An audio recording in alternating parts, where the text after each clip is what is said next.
दोस्तों, रावण के कहने पर राक्षसिनियाँ सीता जी को विभिन्न प्रकार से त्रास दे रही थी, बहुत प्रकार से भय दे रही थी।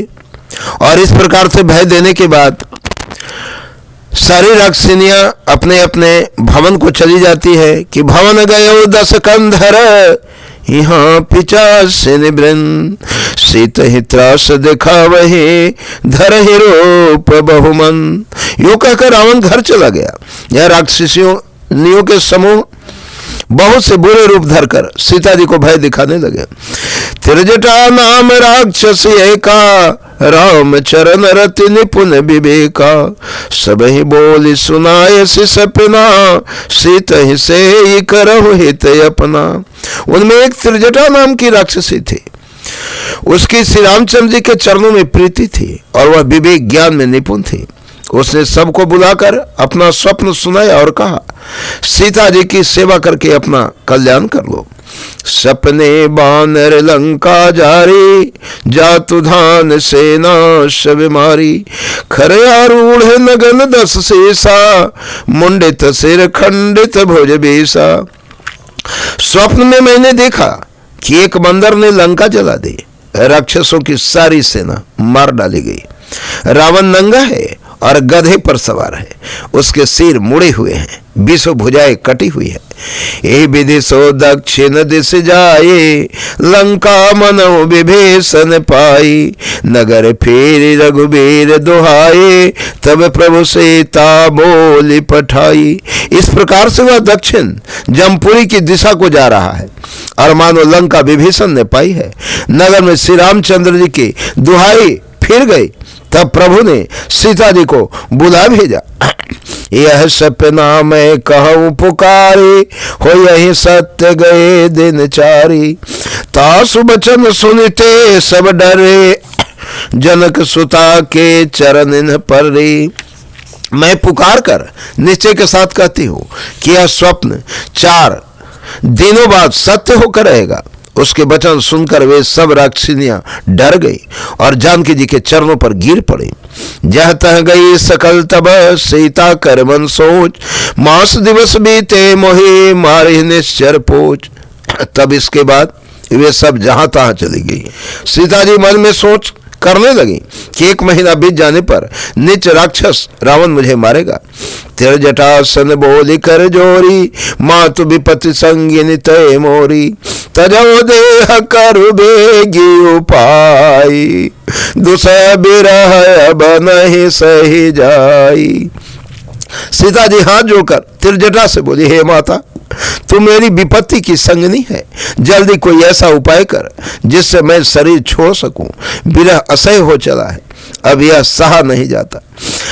काठ रचुचिता बनाई मतु अनल पुनि दे लगाई सत्य कराहि मम प्रीति सयाने सुनय को श्रवण सोल समय बानी।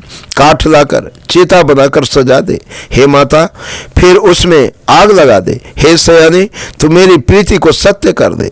रावण के सूल के समान दुख देने वाली बानी कानों से कौन सुने।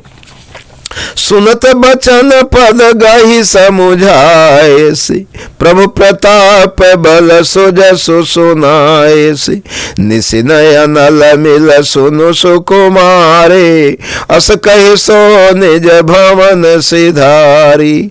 सीता जी के वचन सुनकर त्रिजटा ने चरण पकड़कर उन्हें समझाया और प्रभु का प्रताप बल और सुजस सुनाया।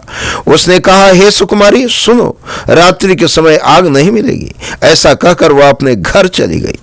कह सीता विधि भा प्रतिकूला मिलहि न पावक मिटे न सोला देखियत प्रगट गगन अंगारा अवन नयावत एक उतारा। सीता जी मन ही मन कहने लगी, क्या करूं, विधाता ही विपरीत हो गया। न आग मिलेगी न पीड़ा मिटेगी।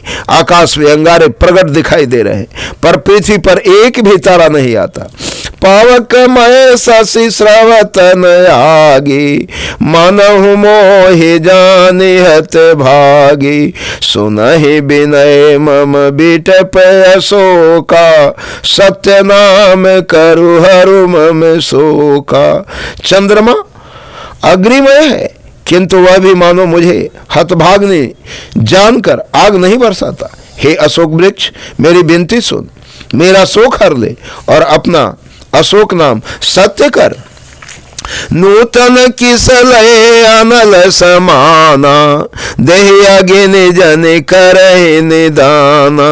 देखि पर में बिरहा कुल सीता, सोचन कपि कलप सम बीता।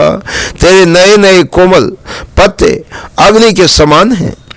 अग्नि दे, विरह रोग का अंत मत कर, अर्थात विरह रोग को बढ़ाकर सीमा तक ना पहुंचा।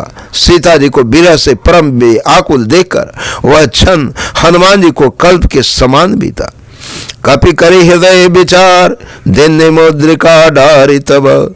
जनु अशोक अंगार, दिन हरसि उठ कर गए। तब हनुमान जी ने हृदय में विचार कर सीता जी के सामने अंगूठी डाल दी, मानो अशोक ने अंगारा दे दिया। यह समझकर सीता जी ने हर्षित होकर उठकर उसे हाथ में ले लिया।